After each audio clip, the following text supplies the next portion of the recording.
Hey guys, welcome back to another episode of the Mind Muscle Connection podcast. Today I have a special guest on, Mikki Williden. She has her PhD and is a registered nutritionist, and she is also the host of the podcast Mikkipedia. I love that name, by the way. That's freaking awesome. So, Mikki, really appreciate your time and hopping on here today.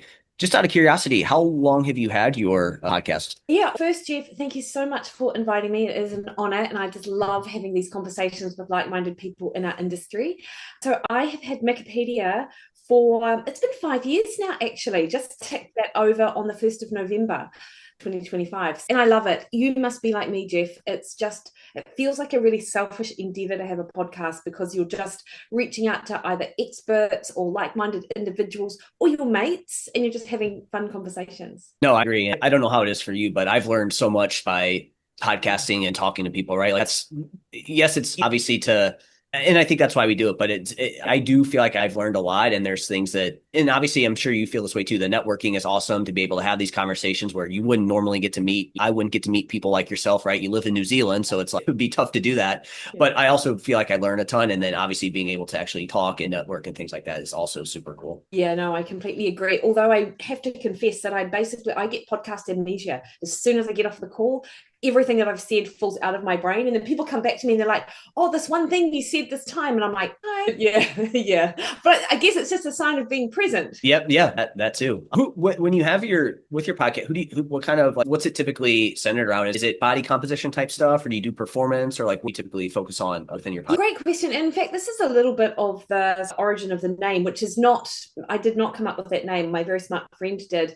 We were discussing off air, we're both basically geeks. And I just love learning like you do, Jeff. And I find it very difficult to niche down into a particular area. Although, of course, as I've aged, and with my experience, I've got a few key areas which I'm much more interested in. But generally, it's very broadly health, fitness, nutrition, longevity, science, running, performance. And so the sort of Mikkipedia, a little bit like Wikipedia was, it was about information about everything. It's along that same line, really, depending on, sometimes it's just, what am I interested in? Oh yeah, I might reach out to that person. But generally in light of health in some aspect, and then also what's that practical application perspective, like how much of that, or what is it that we know in that space? Because information is one thing, but if you can't practically apply it, yes, it's great to know something, but I find it much more helpful to, okay, what's that practical application? Have you had any guests on that, again, maybe was a little bit out of like in terms of a topic that you didn't think you'd ever have somebody on, or that you discuss or anything like that? Yeah, so I guess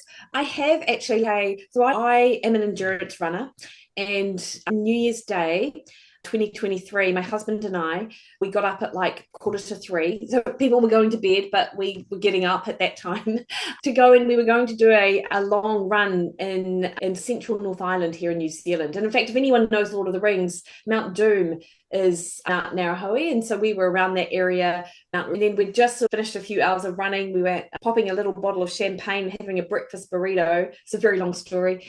And then got up because we'd just climbed over one of the passes or one of the crossings. I got up and something happened and I slipped on some of the scree, and I fell on my leg actually and broke my fibula.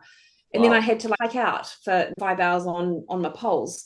So after that, I got very interested in bone health, which of course as a nutritionist I have an understanding of, but I got into the weeds a little bit on those other really important micronutrients like boron and silica and things which we might not necessarily think of with bone health. And then also DEXA and what a DEXA can tell us about our bone density and how much that actually matters compared to the dynamic nature of bone and things like that. So I guess that's one area. And another area which I am really interested in actually is that whole environmental aspect around eating animals and meat, because I'm a real advocate for meat eating, actually, absolutely from an evolutionary perspective, from a health perspective. I'm certainly never going to try and convince anyone to eat meat if it's not something they like. But I really want to understand better the environmental context with eating meat, because there are so many different perspectives, or there are two different perspectives, maybe not so many. And so I've had the opportunity to chat to some of the scientists in the field there too. And these are things which I'm so ignorant on. So it's just been a really great opportunity to learn. No, that's awesome. I love that. Definitely something that, yeah, I would I wouldn't know much about either in terms of, like you said, the animal meat and stuff like that. I guess what are some things, where do you stand with that based on even the conversations you've had and people on the podcast and stuff like that? And that's really interesting. That's what I will say is we have, when you hear the repetition of a particular opinion over and over again, it's very easy just to think that's just the way it is, that is fact. So anything that sort of goes against it, it's it's hard to buy into. And so if me saying to anyone listening to this that actually meat isn't as harmful on the environment as what you might think it is, if your immediate reaction, if that is different from what you think, would be, oh, that's BS, it's not right. And so if that is your reaction, then I really encourage you to, if you care enough, go actually learn about it. So a few things which I find which I wasn't aware of, which I've learned over the years, is that we talk about how cows and grazing cattle like ruins the land or takes up a lot of land which you could use for crops. But actually, if you're trying to grow, a lot of the land that cows, etc., are grazed on are not suitable for crops anyway. And in fact, a lot of the sort of turnover of the soil that the cows instigate, their manure is really rich to help fill the soil with micronutrients and actually helps encourage really good soil health, as opposed to the sort of the tilling of the land when you're just putting crops in. We often talk about how the carbon emissions of, or the methane of, as I understand it, again, like cattle are really good carbon sequesters. So they take carbon from the air and put it back into the soil. So they are in fact carbon neutral. And often cows are put up there with like fossil fuels, as in they're the worst thing in the world for the environment, which even doesn't make sense if you think about it from an evolutionary perspective. Like these animals have been on Earth for, depending on your belief, millions of years. Like literally, it's crazy. And also, one, I think, really important point, regardless of your belief, is like people always forget the farmer in the whole story. As if farmers are out there most farmers are just trying to do best by the animals and best by the land that the animals are raised on. And I feel like that's a story that's often missed. And look, I'm no expert in this, but encourage anyone who thinks they know a particular perspective and that's the way it is, just to do a bit more due diligence on that.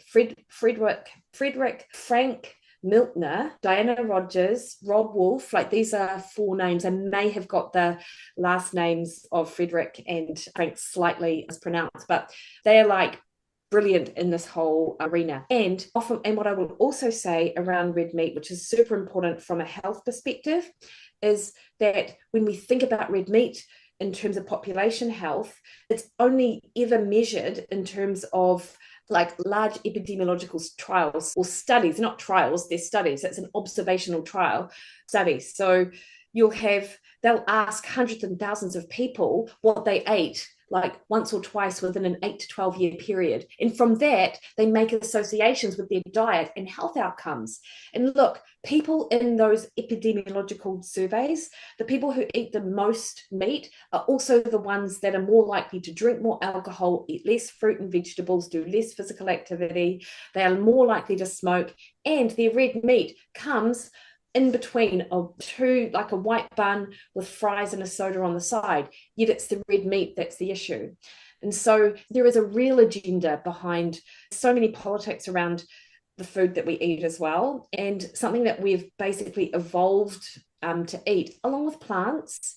For as humans, like, it is crazy to me that red meat gets thrown under the bus with all of the health issues that we have today, basically.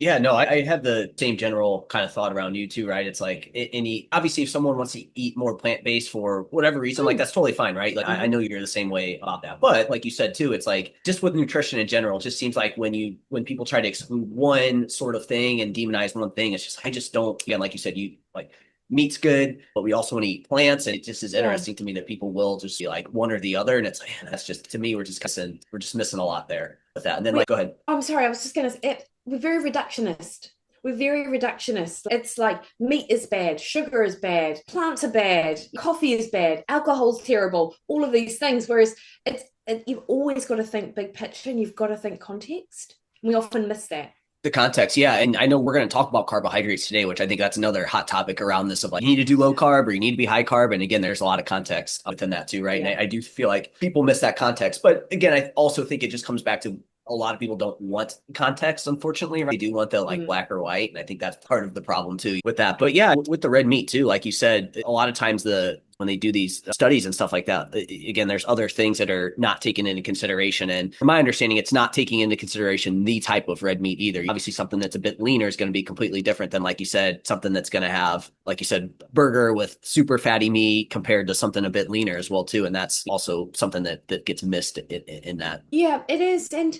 but even there, Jeff, it's really the diet pattern that is actually the biggest driver of what you might see. But then also those kind of studies are not there to tell us like cause and effect, but that is how people read it. Yep. They're literally, these types of studies are hypothesis generating. And so scientists need to look at them and go, okay, we see this association, let's test this. When they have run human clinical trials, well, actually, they haven't run human clinical trials on a lot of them are mechanistic trials, which are either preclinical, so done on done on rats or mice, or they're done in petri dishes. And so it's a really great source of information around this is someone called Chris Kresser, and he is based in America, and he's just such a wealth of information on all of these sort of topics. So I do have, over the course of my sort of education, if you like, self-education, like you've got a science degree, a phys ed degree, and then obviously that master's and PhD. But beyond that, I then started learning from the likes of people in that paleo community back when paleo wasn't like a 4-letter word.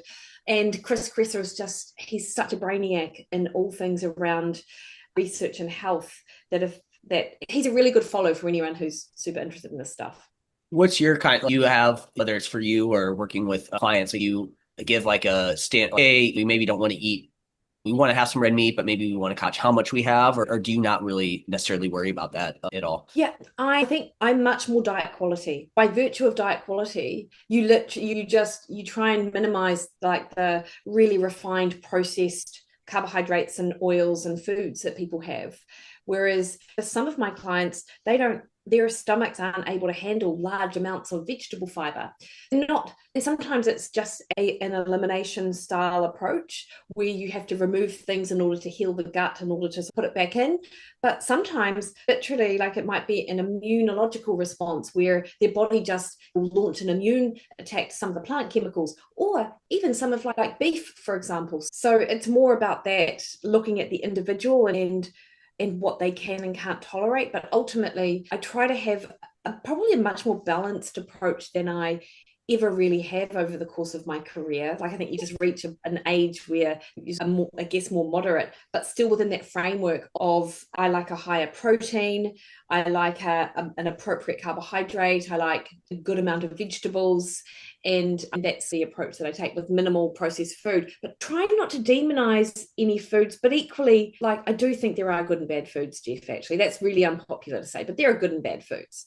It doesn't mean you're a good or a bad person if you eat them, but I think we have to be quite clear on that, because in my industry, I do feel like we've really diluted our messages around nutrition actually over the last few years. No, I agree. High quality is super important. I think again, we were talking about calories and macros, but like they are important. But again, I really do feel like again, like getting your diet quality in check will naturally help you moderate those, and again, based on what you need. So that is definitely something that I focused on a bit more as well too, is just overall diet quality and then seeing what that looks like, because again, that is super important. A lot of people are just not getting the micronutrients they need, and obviously Yeah. adding more of that in is super important. And to your point on macros as well, like I feel it's in my career, and I've been a practitioner now for 25 years.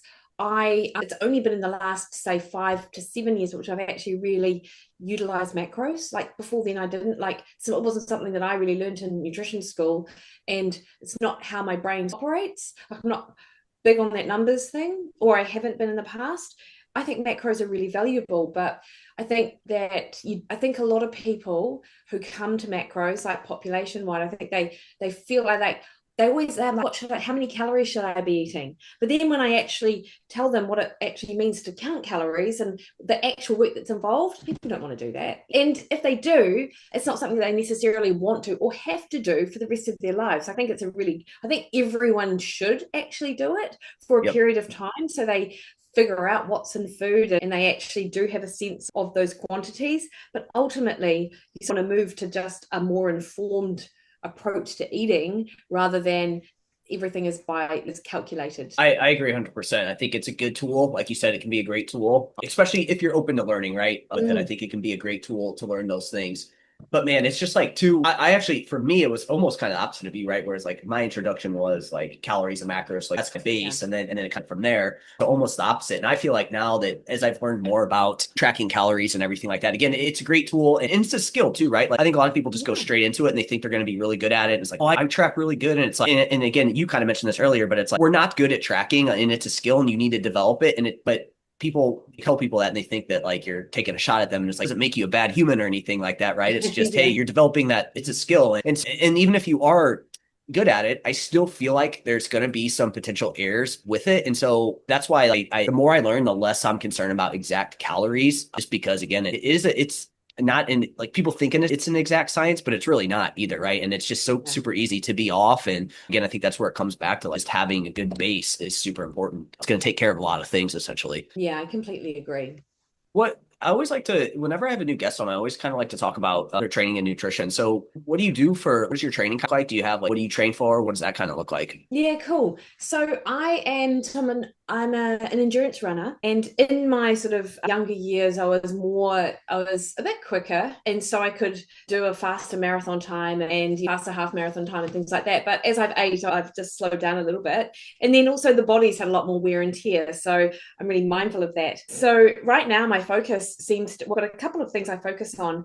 We've done a couple of multi-stage day runs this year, Jeff. So we did a Southern Lakes Ultra event here in New Zealand in February. So it was 280 kilometers over 7 days, 7 days. We had a rest day in there. And then most recently, we went to sort of Arizona, Utah, and did the Grand to Grand, which is similar, like a 277 kilometers over 7 days event. And so that kind of running, it does require a lot of time on your feet.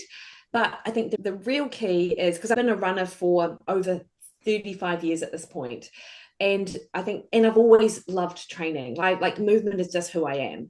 And so in addition to running, I love doing the strength work at the gym. I don't mind a cardio session, and I like swimming. I'm not a great swimmer. In fact, I've just come from a swim, but I do it because it makes me feel good. But so one of the real challenges of doing the longer runs is to make sure you don't overtrain, actually. And particularly as you age, like it's very often I find myself confusing my ambition with my ability. Like, oh, I'm going to get up and do this like 25K run tomorrow. And I get up and like, oh no, I've only got 15K in me, that kind of thing. But what I found really interesting with the training for these longer events is that it's not you don't necessarily do a heavier mileage each week. It's more about, because you're doing a lot of hiking as well as running, which is easier on the body. But ultimately, my kilometers miles per week might only be, top end might be 60 miles a week might be all that I'm capable of doing before I injure myself. Someone else someone who does 120 miles a week, like double my mileage, but I just couldn't do that. But that is enough to be able to be fit enough to do the events, particularly with the strength training and stuff thrown in there. So right now I'm gearing up for an 80K or a 50 miler here in February called the Old Ghost Road Ultra. And so it looks like a couple of back-to-back longer runs in the weekend, which on time on feet might be 3 hours to 5 hours. And then with a total mileage of the week, just peaking out at that 60 miles, but more often than not, it's around 50 miles. And our longest run for this event, if we go out and do something, might be maybe 40 kilometers or 50 kilometers. So I might spend about 12 hours a week training, and I throw in one or two just bike sessions at the gym, 2 strength sessions, and a couple of swims as well. And I don't actually have a complete rest day, unless forced to. If I'm resting, I'm like having a swim or an easy spin or something, just because my body doesn't love not moving. Yeah.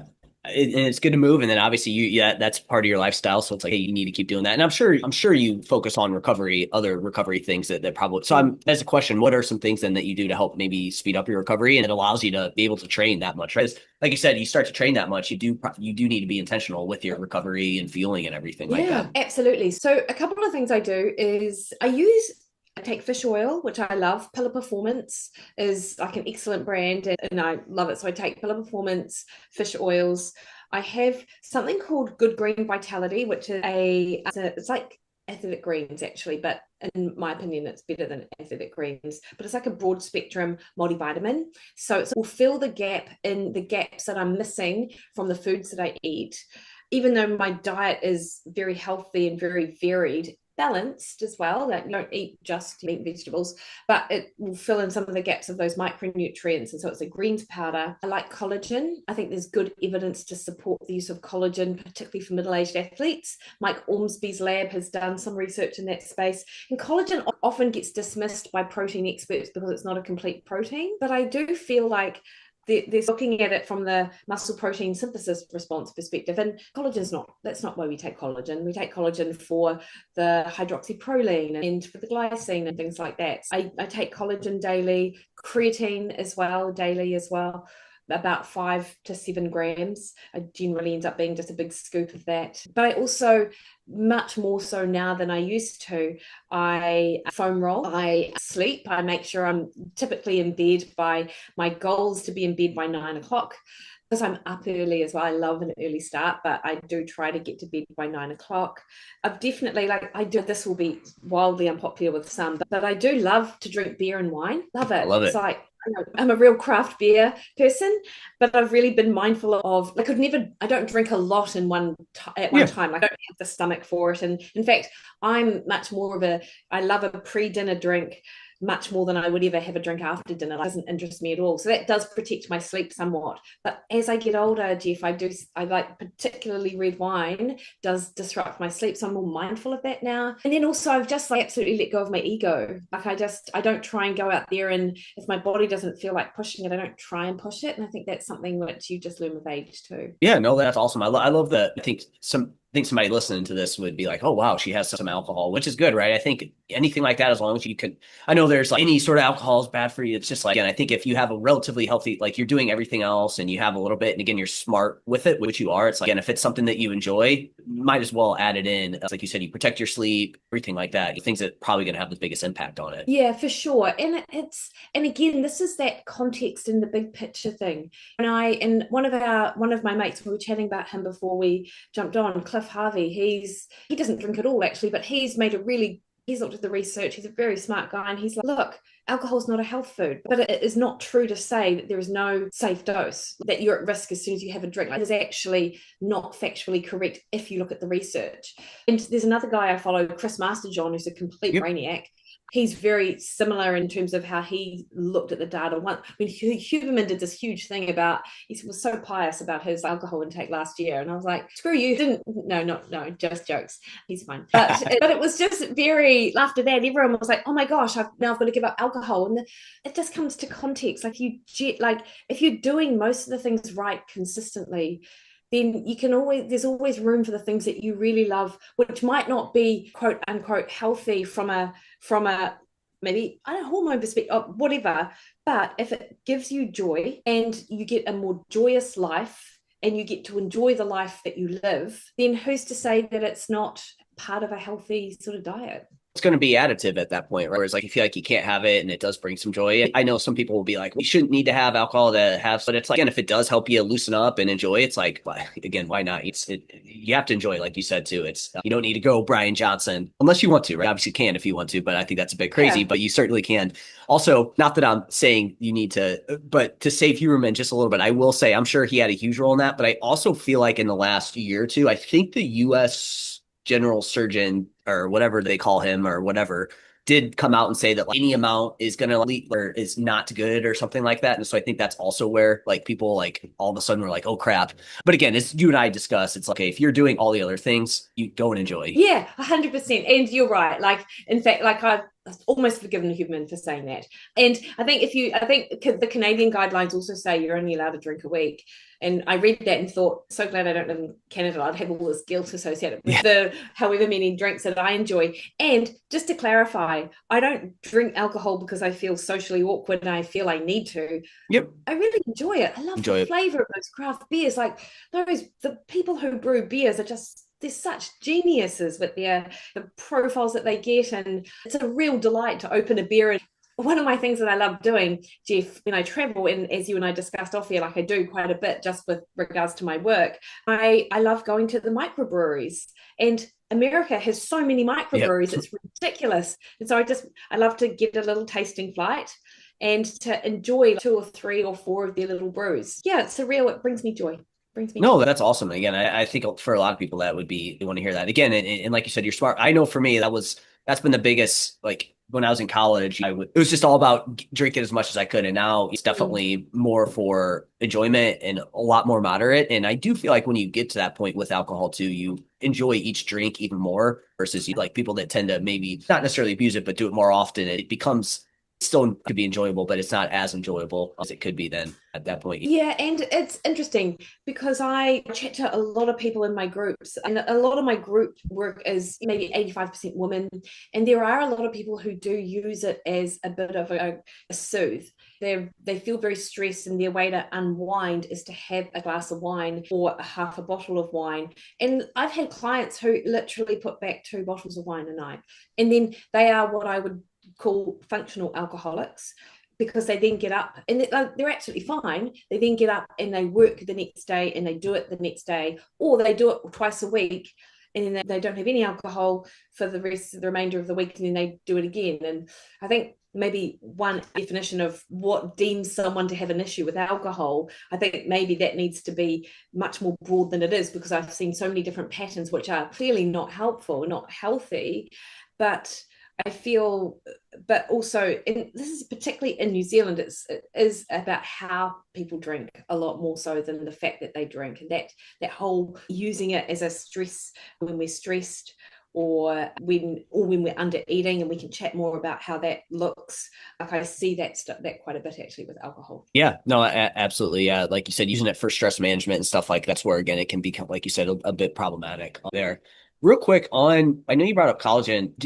The timing of my understanding, the timing of it is pretty important. Do you time it at all, or do you not worry about the timing of collagen? Yeah, great question. So if I'm injured, so if I have a calf strain or something that I feel something acute, and when I had my bone issue, that is when I really was mindful of the timing of the collagen. So when you have collagen along with a small amount of vitamin C, very small, like more than less maybe than what you'll find in half a kiwi fruit, or something like 50 milligrams, for example. When you take that an hour before exercise, that's that sort of critical time point with which it provides enough time for those amino acids to hit the bloodstream. And then when you exercise and you're exercising the sort of the limb of concern, or let's say you've sprained your ankle or whatever, and you're doing some ankle exercises, then the blood flow is being directed to that site of injury. So the amino acids have time to peak in the bloodstream at that hour, and then they're being delivered to where they want to go. So that is when I think about the timing of collagen. Other than that, I just do it out of ease. And so I just had a run and a swim this morning, one of my favorite combos, running and then swimming. And then I came home and I've got my Good Green Vitality, collagen. I've got Vital Protein, I think collagen. It's a chocolate flavored one, delicious. I've also got some amino acids in here as well, because I did not mention protein as a huge component of my recovery, which I should have, and we will, I'm sure, talk about that, and creatine. And so actually it's more of, this is an easy way to stack it all in and then have, as we're You talking. also mentioned too, you say you take greens, kind of like a multivitamin there. I Yeah. know a lot of people are like, oh, you don't need that. You just need to eat a good diet. Right? And again, my thought is like you said, it's like you're someone who obviously, again, super into your diet. You have a good, well-rounded diet, but even then you'll still supplement with that. Is that just because for that reason, like, hey, I'm probably missing things even though I have a good diet? Or do you maybe feel like you need it a bit more just because you probably have a little bit higher nutrient needs just from like all the training you do and stuff like that? Yeah, great question, Jeff. And I feel so, to your latter point, yes, because I put my body under that additional stress of exercise, which is awesome. All of us need to actually be doing that. And I'm sure your listeners are anyway. But there is a higher nutrient requirement in that point. There is at that point, because your body utilizes and will sequester a lot more nutrients for that sort of cell turnover, cell recovery, to reduce the oxidative stress in the metabolites that are created from exercise, and to help dampen down inflammation. So you will have a higher nutrient requirement. The other thing, though, is that we don't get everything we need from food. Even if you had the best possible diet, the soil quality has changed over the last 100 years. The environmental stresses we're exposed to are just so much greater that require more of these nutrients to help our body detoxify them. And the actual requirements set for the nutrients really only cover the most obvious role of that nutrient. This is something that Bruce Ames, who was a researcher, he's passed now, actually, maybe in his early 90s, a couple of years ago, but he came up with his whole concept on that triage theory of nutrition or nutrients. So when they set the recommended dietary intake values, which come from these estimated average requirements, they were basically done in sort of college-aged individuals what they do is that they remove a nutrient and they remove it, and then they wait to at which point there's an obvious deficiency of that nutrient. And then what they do is they reintroduce that nutrient and find the level with which that obvious deficiency is resolved. So you've got one function of that nutrient, which clearly shows the deficiency. They add back the nutrient. When is that deficiency resolved? And they're like, that is the estimated average requirement. We're going to add a couple of standard deviations onto that. That is the recommended dietary intake or recommended dietary allowance. But that is just one role of that nutrient. They're not even considering all of the other roles in the background that nutrient does that helps our DNA and helps our mitochondria and helps our cell health, which would never really be that obvious. So it doesn't even consider all of those other really important roles. And this is what Bruce Ames had termed the triage theory of nutrients. So the fact that we only require this amount of the nutrient, which was set back in like the 30s, 40s, 50s, 1930s, 40s, 50s, really does underestimate actual nutrition requirements, as Bruce Ames pointed out. And I 100% agree with that. And then also the population with which that number is derived from, healthy college-age athletes back in the 60s or whatever, so different from you and I here in the 2020s, living our awesome lives, being active and healthy, but still in this modern day environment. Like I just don't think that the two are really that comparable. So it really grinds my gears, actually, when people are like, particularly people who have no business saying this because they have no expertise. Oh, you can get everything you need from food. And that's like, actually, you can't. So yeah, that's my spiel on that. And most people are not eating a well-rounded diet anyways. So it's like, hey, no, off the bat there. Absolutely. What are some nutrients that you would say people need to specifically watch for and focus on? Yeah, certainly magnesium. Most people will not be getting the magnesium that they need. And many of the foods that we got our magnesium from will not have that same nutrient content because the soil has changed with which those foods are grown. And that's where we get a lot of our nutrients coming up from the soil. So certainly magnesium, fish oil, or those long chain omega-3s, the docosahexaenoic acid, ic acid, DHA, and EPA. So you cannot get these from flax, walnut, and chia. Like you cannot get these from plant-based sources because the omega-3s in those sources need to be converted by us in our body to those longer chain omega-3s. And certain people are better at it than others. But, and as I understand it, part of it comes from your sort of ancestry. Like if you were someone whose ancestors come from some sort of landlocked place, then you might be a better converter because you didn't have that easy access to the fish. But if you were coastal, maybe you'd be a worse converter. I will say for vegetarian or vegan listeners, you don't have to use fish or fish oils. You can use algae. So you can get blue algae supplements, which is actually where the fish get the EPA and DHA from themselves. But most people do not eat the quantity of those essential fatty acids that we need. Most reproductive women do not get the iron that they need from their diet because they are health conscious and they've been avoiding red meat because quote unquote red meat is bad. They're the most likely to follow those public health messages, but they're also most likely to have poorer health for it. Zinc is another one. Vitamin D is something which, particularly in where you are now, North America, you're likely not going to be getting that strength from the UVB rays.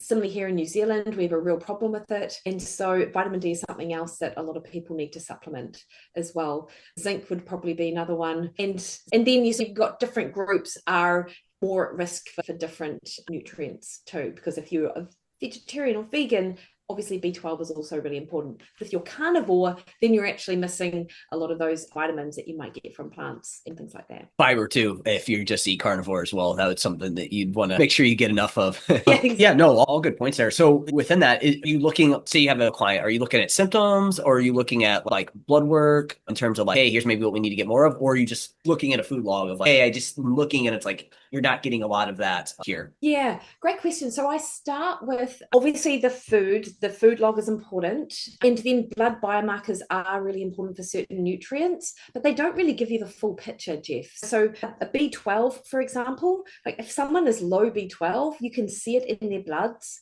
But if they're high B12, but if their serum level of B12 appears high, that doesn't necessarily tell you they can use it. So I feel like it gives you some information, but not a lot. Particularly like the electrolytes are really tightly regulated in the body. So we're not going to see if someone has a magnesium deficiency by looking at their magnesium. In fact, if your blood magnesium or sodium is off, like there's an issue, like there's a medical thing going on there. So that's something to be mindful of. But it can give us, if you get a full iron panel and if you get a full thyroid panel and if you get like a complete blood count or a full blood count, then at least this gives us some indication on iron and maybe your requirements for selenium and things like that. But there are some nutrient markers which you just can't get measured in the blood. Some people do use organic acids to get measured through the urine. And whilst there are some questions around how much those sort of excreted metabolites actually tell us about certain requirements for nutrients, I think for some are pretty well established. But also with everything, vitamin D I also do in the blood, but with everything, I always want to look at symptoms as well. Like you always want to marry up the biomarkers with the actual, how the person is feeling. Like if I see a ferritin at 40, and I know that I quote unquote know that women, for example, feel better if their ferritin is like 50 or 60, but this person feels absolutely fine, then I might not say, hey, yeah, you probably need to take an iron supplement. I might say, let's make sure you're getting some iron-rich foods in, but I'm not necessarily going to just blanket say a supplement because they're not reaching, and it's not arbitrary, but just a cutoff, a predetermined cutoff. Yeah, and again, we talked about this earlier, but people cut that black or white, and I do feel like when it comes to blood work like that, people will tend to shift to that of like, hey, but they do miss out on like, how do you actually feel? Because that's ultimately the most important, right? Like how someone feels from day to day, and I think that's just often overlooked. I agree. And the only caveat I would say to that is if someone newly adopts a vegetarian or vegan diet, then I will insist on supplementing from the get-go, because what you use that for maybe a year, they'll feel great and then they start feeling poorly, because we do have those stores that are depleted. Even though the B vitamins are water soluble, we do store them, so they do deplete over time. So that's probably the caveat there. Yep, no, that's a good point. Yeah, it's some things like that. Hey, you're already going to be missing out on these things. And that kind of goes back to that's the three things that you're looking at. And essentially, you're probably looking at all of them, right? Food log, how they feel, and the blood work. So you're combining all those there. So cool, good stuff. What about like your carb intake? What does that typically look like? Again, you have such a high training load. What do you typically do there? Yeah, so historically, like many women of my age, I've cut out carbs since the 80s. Being low carb that's not new to me. But I will say that in the course of my evolution as a practitioner and a researcher, when I was researching, we did explore the sort of the low carb as a therapy for type 2 diabetes, but also as a tool for endurance athletes to help them become more metabolically efficient and then more metabolically flexible. And so my own diet practices reflected that. And I was quite low carb for a number of years, and probably too low carb, Jeff, looking back now, like thinking about how I feel now versus maybe 10 years ago, I probably avoided more carbohydrate. Specifically, in my carb intake might have been 60 or 80 grams a day, and maybe 80 to 90 on a high carb day. Whereas nowadays, I'm probably more at, I'd say more 90 to about 120. But then on my high training days, I'm probably closer to 250, particularly if I've got a craft beer in there as well. So I'm quite flexible. I'm more flexible with my carbohydrate intake, but I'm certainly not taking in heroic amounts of carbohydrate. Because I know there are women who have 300 grams of carbohydrate and they're metabolically healthy, they're very lean, and it really clearly suits their metabolism. I think age is a factor because I am 48. So I'm perimenopausal, and we know that estrogen is at this time of my life, at least I'm getting like quite a bit of fluctuation. And with that comes more inflammation that can occur. And then in those lower estrogen phases, like you're less carbohydrate sensitive and things like that. I think that plays a role. But also because I've been low carb forever, like my body is just a much better fat burner than probably someone who's always been super high carb or super calorie restricted when they are low carb, and therefore losing that, having a lot of metabolic adaptation occur as well, and their body's in this big stress response, and so that just changes how your body responds to nutrients. And I think so what I'm doing absolutely suits me. There is an individual difference to it, right? So it sounds like that's that. You also feel like you used to do super low carb, and so you're just, again, you're going to shift towards that now. You feel like you're just a better fat burner, or you use fat for fuel a lot better. But yeah, definitely. So your carb intake, so you said 90 to 120 on your days, like on certain days, right? And you have some days where it gets a bit higher. Do you find that calorie, like the carb cycling like that, is a good strategy for people who maybe have like a high output like that? Or I think so. I think it just makes intuitive sense. And I know there are different ways that people do it. And sometimes they have more calories on the days that they rest, so their body feels fed and safe, and then they have less, and then they have equal, or just have less relative calories on the days that they train hard. But I follow my hunger more than anything, because I know, because of the way that I eat, that is protein forward, it's a lot of vegetables, it's appropriate carbohydrate. I can rely on what my blood sugar is telling me, and I can rely on what my hunger is telling me. So if I'm hungry, I'm going to eat more. And so that whole sort of having more calories on a day that I train hard is just something which naturally happens for that reason, I think. But I also do plan it. Like when I know that we're having like a 5 or 6 hours or 4 to 6 hours, let's say, on a longer run earlier in the day, then I know for dinner that night, I'm probably planning something like a pork belly, or like a slow cooked brisket with like potatoes, or like something which is much more calorically dense to get in calories. And then obviously my carbohydrate intake throughout the training will contribute to my carbohydrate load for that day. And then post training, like, particularly if you feel quite fatigued, I don't necessarily feel like a big vegetable type lunch. I actually more feel like some sourdough bread with protein shake and maybe some eggs. So my stomach actually deals better with just a naturally has more carbohydrate in there too. you brought up an interesting point there too. I think maybe I saw this as I was getting ready for this episode with you and come through your social media. You mentioned that maybe we aren't as metabolically flexible as we age. Is that something that you've said in the past, right? Yeah. And in fact, I don't think many people, I think your listeners will be different to the general population. Everyone is born metabolically flexible. And in fact, babies are in ketosis a lot of the time. Like they're just like they're producing a lot of ketones, which are the byproduct of fat metabolism. But the modern environment and our modern diet and this hyper focus probably on super low calorie, low, like chronically low, like dieting, shifts us to being much more reliant on glucose as a fuel source. And in the latter, with the lower calorie, the chronic dieter, it's a stress response. It's that their sort of elevated cortisol means that their body is really tapping into glucose more so than anything. So it is a sort of different group, and that's not the population. Like, let's face it, most of the population are overweight or obese and actually have a terrible diet. Like, I'm just being a bit blunt here, and reliant therefore are not that metabolically flexible. Because the thing is that the body will, when you've got either a high carbohydrate intake or a high stress load, the body can recognizes glucose as a fuel source, and when you've got glucose as a fuel source, you're going to elicit that insulin response.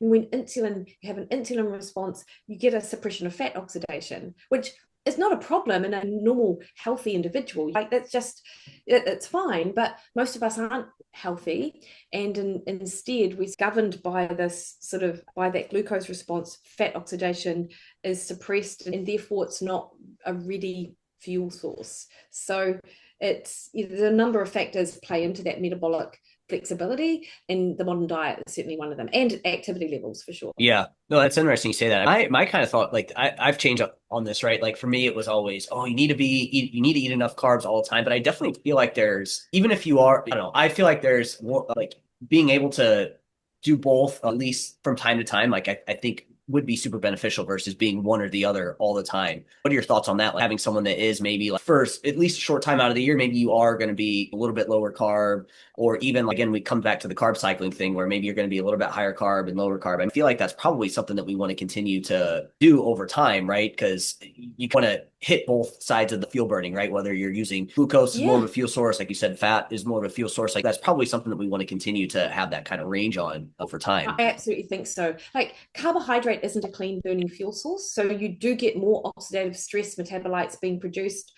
when you burn glucose as opposed to when you're burning fat. And as an endurance athlete, like we're already dealing with the low, and this isn't just for the endurance athlete, but as an example, we're dealing with the inflammatory metabolites that occur just through training itself. So then to then layer on that additional stress from a high carbohydrate by virtue of that type of carbohydrate being processed and refined, like so not nutrient rich carbohydrate, then you just create a lot more inflammation and oxidative stress. And two very smart individuals, and someone, Dr. Paul Lawson, you should have on your show, Jeff, he's done a lot of research in this, and him and Phil Maffetone, who's an absolute guru, wrote a paper, Fit But Unhealthy, and I think they wrote that in 2016, which sort of encompassed this poor diet, overtraining, too much stress, suppression of fat oxidation, and all of these, that inflammatory cascade, which leads to really poor health outcomes. And from an endurance perspective, what we know is that if you have protein and fat before you go out for a lower intensity training session, then you're still getting your calories in, but you're not suppressing that the enzymes associated with fat oxidation. So you can get that upregulation of enzymes that then gives you this other fuel source. But both fuel sources, to your point, are important. So the process of working on fat metabolism isn't to the detriment and to exclude glucose, but you have to train that up first in order to then you need to become more metabolically efficient before you can become metabolically flexible. So that's where it can be worth timing your carbohydrate to be after exercise to help with recovery, and then have something that's not carbohydrate pre-exercise just to help with that pathway. And Jeff Rothschild and Dan Plews have done good research in that space. And then from an endurance perspective as well, I don't know how many of your listeners are endurance athletes, but let's just I hope that there are a few. One of the most limiting things we can do is have gut related issues when we're out there training and racing. So the less that you have to rely on carbohydrate, the more strategic you can be with it to allow for the stability of glucose when you run, then the more you're likely to protect your gut health and that GI distress issues. So this is another reason to be strategic with carbohydrate rather than having 60 grams, 90 grams, 120 grams every time you go out. There is times where you do require, or there are times where you do require more with the high intensity sessions. If you're having a higher training block, if you are having just key sessions where you want to hit a certain pace, then absolutely it's important. Likewise, if someone's listening to this and they are doing F45 or they're doing a CrossFit session or they're doing some hybrid high rocks type sport where it's high intensity, that's when carbohydrate matters. You also then don't want to be bonking if you're out on an easy 45-minute run. That's the thing you want to train. But it's being smart like that, and the time to do it is, to your point, like in the sort of off season, in the periods of the year where you might not be training as hard. Like carbohydrate is an energy nutrient. Protein is a structural nutrient. If you're not doing a lot, you don't need as much energy. But kind of based on what you're saying there, almost let me know if I understood this correctly from what you're saying. So it's obviously in order to become a better use fat as a fuel source, it's like you're obviously going to have that maybe initial point where you do start to do that and it's not going to feel good and you have to get better at that. So that's something that you need to train and get better at specifically, because if you just go straight into that, you're probably not going to perform as well, but you can train your body to become better at that.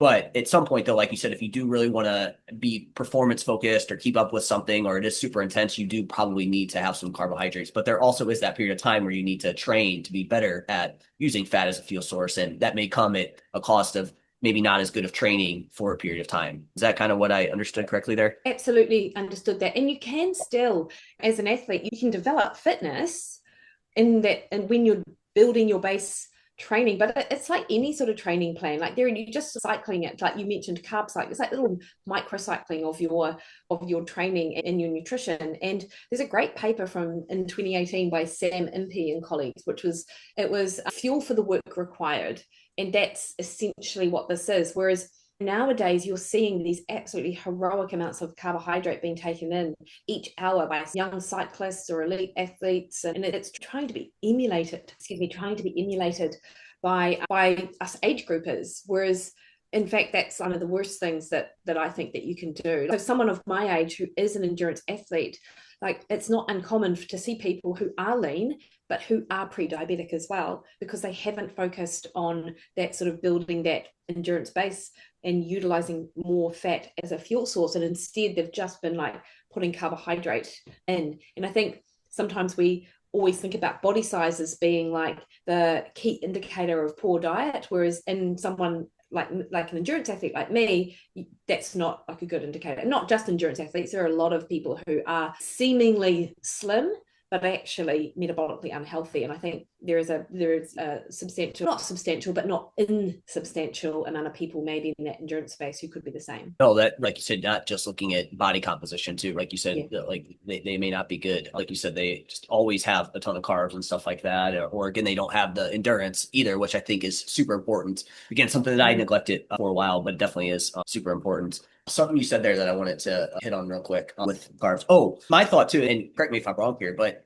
my thought is, again, if you feel like you always need to have a ton of carbohydrates to train, otherwise, like you said, you kind of bonk, or again, you don't have a good session, like to me, that is a sign that you probably need to practice that a little bit, right? Not having a ton of food beforehand. If you feel like you always Yeah, need that amount of carbohydrates or whatever it may be. I totally agree. I totally agree with that. Like, it's not very resilient in anything that we do. And maybe this younger, so definitely younger people, like if you're listening to this and you're like 25 and you're chugging down the carbs and whatnot, and it's totally working for you, and your diet quality is really great. I'm not concerned about you. But if your diet quality is poor, if you aren't able to get through a session without having on board exogenous fuel, then I do think that's something that you need to work on actually. And also just, it's hard for us to think like this, think outside of the age that we are and think further into the future. It's much easier to do that now I'm older, but I know as a younger person, I wasn't really concerned with how I was going to be as an older adult. I was more concerned about the here and now. But if you do forward think, like you were setting yourself up for potential metabolic issues down the line if you're so reliant on carbohydrate now. And this comes back to what we talked about earlier about context too, right? Because again, we're talking about that. Like, and if you're someone that always needs that, hey, maybe you do need to have a period of time where, again, you either train fasted or again, you do something in a lower energy state to be able to become to use fat as a fuel better. But like you said, there's also people that, again, maybe it is that avatar that's also eating low amounts of calories, low carbohydrate. They're also trying to do like 45 all the time. Like for that person, like maybe a higher carbohydrate intake for a little bit may be helpful for them on the flip side, right? Completely, actually. And thank you for reminding, because a lot of people do chronically undereat in that space for sure. And this is a completely different avatar to the sort of endurance athlete, which I've seen on probably a little bit too much. But in that particular space, you'll be under recovering as well, and they'll be feeling terrible, and their nervous system will be shot. And I often think about the nervous system. So this is something I've certainly noticed with more carbohydrate now than I used to eat, is that it's much easier from a sleep and a recovery perspective, because my nervous system actually gets that stress is offloaded. And I mean, it's not a very scientific way to put it. If you're chronically winding yourself up with that high intensity exercise and you're under eating and not giving yourself the glycogen you need to get back into your muscles to then fuel that exercise, then and not to mention all the other things, then I think a higher carbohydrate load can be a really good move. And in fact, if anyone's listening to that and going, oh gosh, that might be me, then the place to start is to put it around your workout, because you'll just feel so much better. Because I think those people as well will likely be underestimating the impact on their energy, their recovery, their focus, their non-exercise activity. Like that will be taking a hit because they're trying to do heroic amounts of exercise and then trying to eat very little calories. So put it around your workout metabolically speaking, it's the best time to have it, and you'll feel better for it too. Oh, I love that. Yeah. And again, very context dependent. So last thing I want to keep on here, because I know we said we're a bit over. Yeah. Can we go over one more thing real quick before you have Yeah, to yeah, hop one off? more thing, Okay. sure. So to wrap this all together, we've talked about a few different avatars with this situation. So one that I've been thinking about recently, someone that is, and I brought myself into this in the past at least, of body comp focused, wanting to add muscle. Hey, what do we need to do to add muscle when we're not fat loss dieting? We want to feel enough, right? I know for me in the past, it was like, hey, I needed to make sure I was in a surplus, eat plenty of carbs, right? Because I need to be anabolic all the time. And I would just keep pushing that weight gain, right? And I wouldn't do any cardio, anything like that. And it's like now I've had this new kind of thought of like in a phase like that where we are pushing calories, or again, we're at maintenance and maybe we're a bit higher carbohydrate intake for performance and to build muscle. What if, as you start to gain a little bit of body fat, and again, you've been eating a lot of carbs for a while or in a surplus, like having a little bit of time where you either do something that is like a fasted session in the morning that's not, again, super intense, or you have a day where you throw in like a lower carb kind of day within that. Would that be something where you would be able to, like from a body comp perspective and metabolic flexibility, that would make sense? Or what are your kind of thoughts on that? I think so, because I think that's just really leaning on that calorie cycling, carb cycling aspect. So I am a fan of, if you're wanting to, say you've gone through a sort of building phase and then you want to get rid of some fluff. Is that what we're talking about?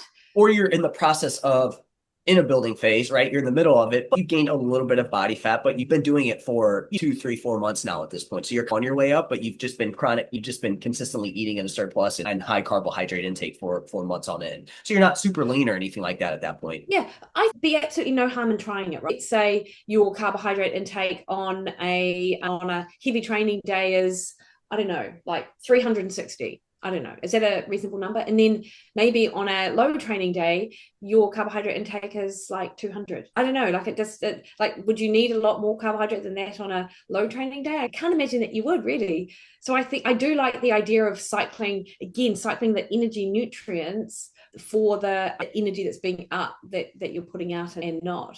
If someone was in a dedicated fat loss phase, you can put something else in there, like one of those rapid fat loss days, protein sparing fast, which is basically the same thing. That's a whole other conversation. But for the purposes of fueling for the work required, to be honest, I just think that makes sense, because that will just help offset some of the additional fat gain that's occurring, but you're still preserving the muscle that you're trying to build because you're not shifting protein at all. My thought is it helps to, again, with that metabolic flexibility where you're touching on that, the more fat burning side of things, or using fat as a fuel. Whereas if you're consistently like, hey, every training session, I have to be well fueled, I have to be high carb, I need to be always anabolic. It's like, I feel like you lose a little bit of that flexibility during that time when Yeah. it's like, hey, let's shift to that and keep that to at least touch that fuel source a little bit. Yeah, and that's, yeah, perfect. So what you might want to do is, yes, do your fasted, like easy cardio, and then you could stay lower carb for the day as well, and maybe you're even more low carb than the 200, which I mentioned. Maybe you're 150, for example, but that fasted cardio will help with your sort of ramping up of the AMPK enzyme and those other enzymes. Equally, what you might do is maybe the night before, if you trained in the morning, the night before, maybe you're low carb, so you're sleeping low as well. So having that, you could do that sort of sleep low situation where you're training to deplete your glycogen, then you're not replenishing the glycogen, or you could do that fasted cardio. The one thing I would say is that that could be really interesting to see what would happen over, say, 8 weeks. What happens with metabolic flexibility, which you can measure in a lab, is probably the easiest way, but do a field test, go out, run for 12K and see how you go. That would be a field test assessment. Or you could just decide, have a period of like 4 weeks where you're just running a lower carb approach just to see what happens. There's loads of ways to do it, but I do think it's a good thing to train yourself. Well, my thought again is it makes you, again, from a nutrient partitioning standpoint, probably a little bit better there, especially as you start to push. Again, you get maybe a little bit higher in body weight. We don't necessarily want to just push the surplus to where you're gaining a ton of body fat. That's not what I'm saying there, right? But I think it could help with nutrient partitioning. And I feel like when you do decide to go back into a fat loss phase, things are just going to be a bit more efficient as well, too, off the bat. Versus if you just push the surplus the entire time with high carbohydrate intake, you may not feel as good initially in a fat loss phase as well too when you go back to that. Totally. And I guess the last thing I will say is that if anyone decides to try low carb, if it's new to them, I want to lower my carb intake, You will notice it and you'll think that the fatigue is driven by the fact that you're lacking carbs, whereas oftentimes that fatigue is driven by the lack of electrolytes, which Yep. occurs when you drop your carbohydrate intake as well. So I guess that's one of the things which to be mindful of. But no, to your point, very good point. Cool. Yeah, no, I wanted to bring that up. I thought, but again, I guess the last thing on this would be like, hey, if you are someone that struggles to eat enough and you are already low carb or you do a lot of fasted training, you probably wouldn't see as much benefit from that as Oh no, somewhere that would else. be But even worse. Yeah, yep. yeah. Yep. The opposite is true. Yep. Cool, Mikki. Is there anything else that maybe we didn't go over in terms of carbohydrate intake that you want to let the audience know about or anything like that? The only thing I will say is because I don't want to get because we do have to wrap this up, I know, but it is mindful of the quality of the carbohydrate as you and I talked about. So Yep. things like I love fruit, sweet potato, rolled oats is fine, fiber wise, it's great. Rice is a great source of starch, not a lot of nutrients there, not hyper palatable, so less easy to overeat. Sourdough bread is delicious. It just being like when you are choosing your carbohydrate sources, particularly if you're also trying to manage your weight and stuff, choosing the ones that also have nutrients and fiber, I really like doing as well. Oh, I love that. Yeah. Because again, when a lot of people think of carbs, they think of like cookies and it's like, yeah, Yeah, it's got some carbs in it, but it's also got sugar, fat, and everything like that as well, too, on top of it. So exactly. awesome, Exactly. Mikki. Is there anywhere you want to lead the audience to? I know you have your podcast and stuff like that, but I don't know if there was anything else as well, too. Thank you, Jeff. First, thank you so much for this conversation. Really enjoyed it. Like we could chat for about I three know. hours and just continue to flow. So Mikkipedia is the podcast on all of the podcast platforms. And I'm quite very active on social media. So at Mikki Williden on Instagram mostly is where you'll find me. Awesome. Cool, Mikki. Well, again, really appreciate you coming on and we'll have to do this again. And like you said, we could chat for hours on this, but yeah, thanks again. And we'll have you on again soon. Love it. Thanks, Jeff.